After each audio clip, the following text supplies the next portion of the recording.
pagmamalasakit ang ipinamalas sa isang trainer sa kanyang aso sa Amerika. Gumamit siya ng mouth-to-mouth resuscitation para sagipin ang alagang nawala ng malay. Nakatutok si Jam Sisante. Okay, CPR. Let's do CPR. CPR. Try to calm yourself down. Dinig ang hinagpis ng babaeng ito habang sinusubukang i-revive ng isang dog trainer ang kanyang alagang aso. Calm down, calm down. Pero hindi sumuko ang trainer. Minouth-to-mouth pa ito. At matapos ang 2.5 minuto, parang himala. Muling huminga ang aso at bumangon. Buhay ang 4 na taong gulang na si Sugar. Halos 500,000 na ang nanonood ng video na ito sa YouTube. Si Ron Pace, ang may-ari ng Canyon Crest Canine Training Center sa Washington sa Amerika, ang gumamit ng cardiopulmonary resuscitation o CPR sa aso na si Sugar. Ayon sa kwento, meron daw sakit sa puso ang asong ito kaya nawalan ng malay. Bagamat hindi mabibigat na sakit sa puso ang pinakakaraniwang sakit na nakukuha ng mga trained na aso, dapat pa rin siguraduhin na napaprotektahan ang kanilang kalusugan, ayon sa isang eksperto sa pag-train ng canine units dito sa Pilipinas. Yung mga aso namin, ini-ensure namin na nakakapahinga kasi hindi sila kasing lakas or ang resistensya nila hindi kagaya ng tao. Ayon sa isang veterinaryo sa Coast Guard, respiratory ailments tulad ng ubo at sipon ang karaniwang nagiging sakit ng mga canine units. Umuulan, umaaraw. Yung mga aso natin, minsan yung terminals natin is air conditioned.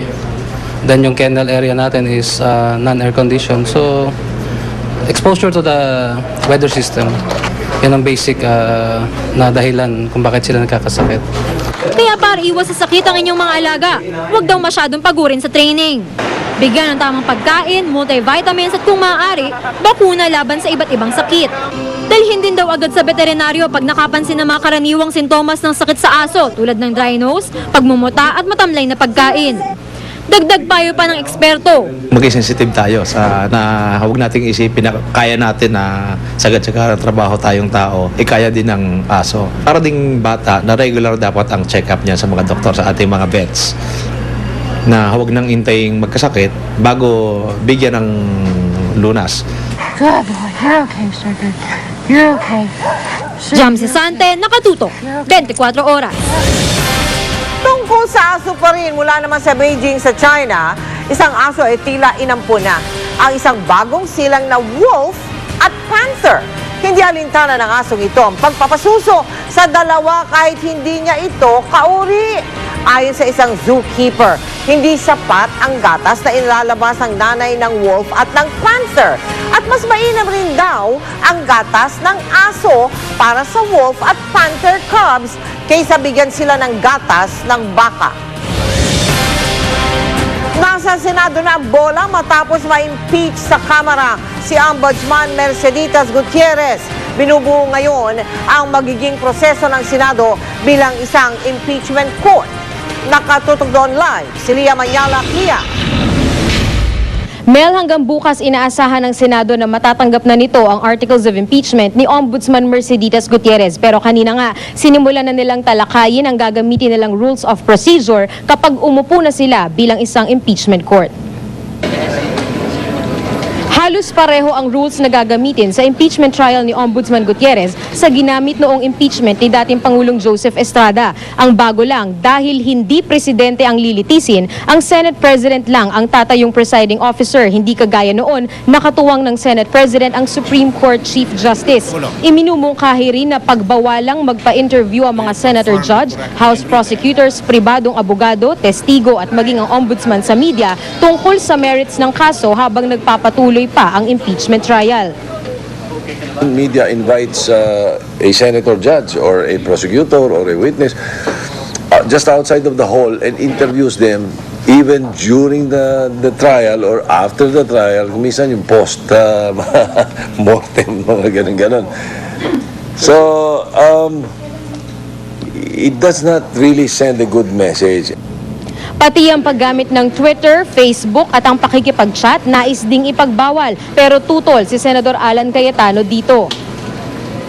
You should pay full concentration on what's taking place. You shouldn't be acting as a social network. You're not networking with your friends all over the Philippines. You're trying to see to it that justice is done. And we can only show our best kung ang media at ang mamamayan ay bahagi ng impeachment process na ito.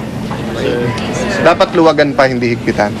Gusto rin ni Senador Miriam Defensor Santiago na payagang direktang makapagtanong ang mga senador sa mga testigo, prosecutors at sa opisyal na pinai-impeach. Panukala rin ng ilang senador na payagang ma-cite for contempt ang sino mang magwo-walk out habang ginagawa ang paglilitis. Noong impeachment kasi ni dating Pangulong Joseph Estrada, nag-walk out ang mga private prosecutors nang hindi payagang buksan ang second envelope.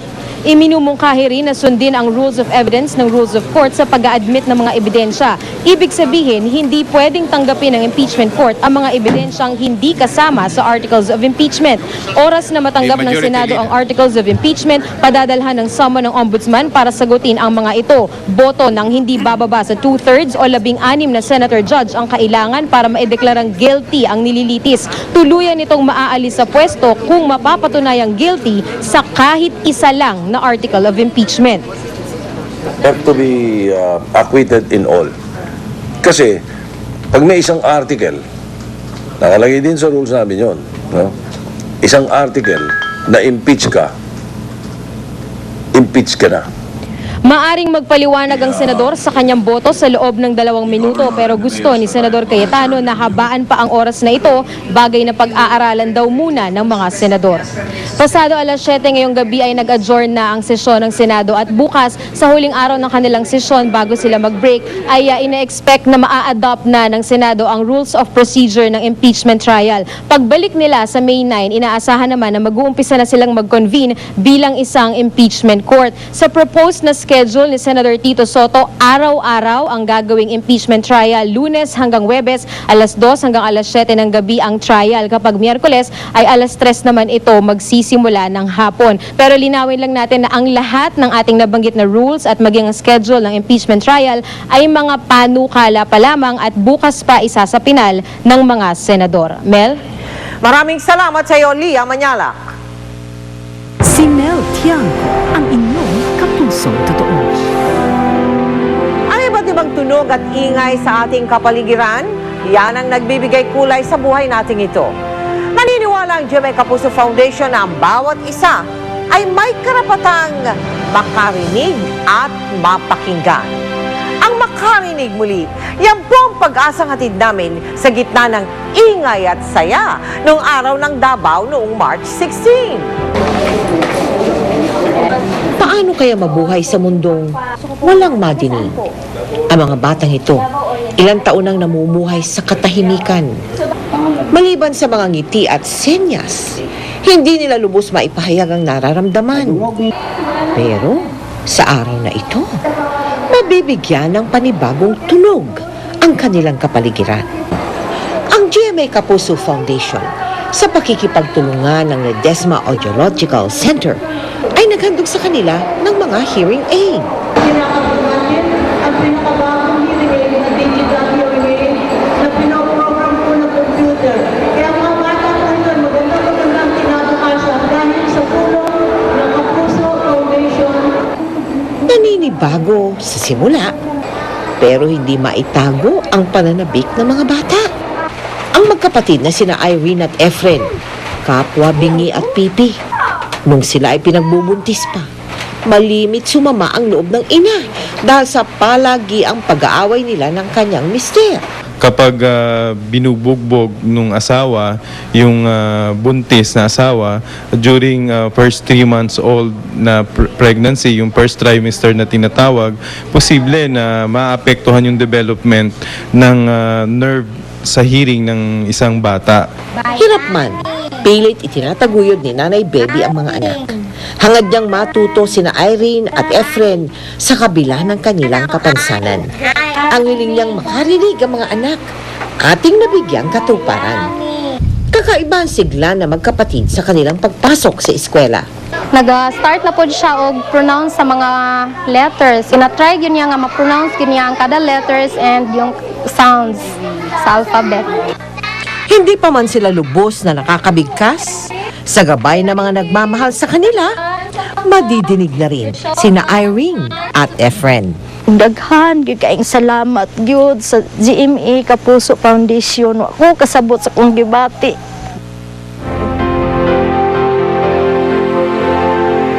31 po ang nabiyayaan na mapagkalooban ng hearing aid. Kami ay natutuwa na sa ating munting handog na ito. Maraming buhay ang mababago. Salamat po kay Dr. Nelly Ledesma ng Ledesma Audiological Center Incorporated. Samantala sa mga nais pong maging bahagi ng aming mga projects, magsadya po sa aming tanggapan o kaya magdeposito ng inyong donations sa aming mga bank account o mag-log on sa www.kapusofoundation.com. Susunod, matapos ang nagtablang laban kontra Myanmar kagabi, ang ating Ascals may pagkakataong pang bumawi sa susunod na 2 laro. Manny Pacquiao umayaw na sa Twitter matapos muling mabatikos ang kanyang tweet. Mapapanood natin yan sa pagpapatuloy ng 24 oras.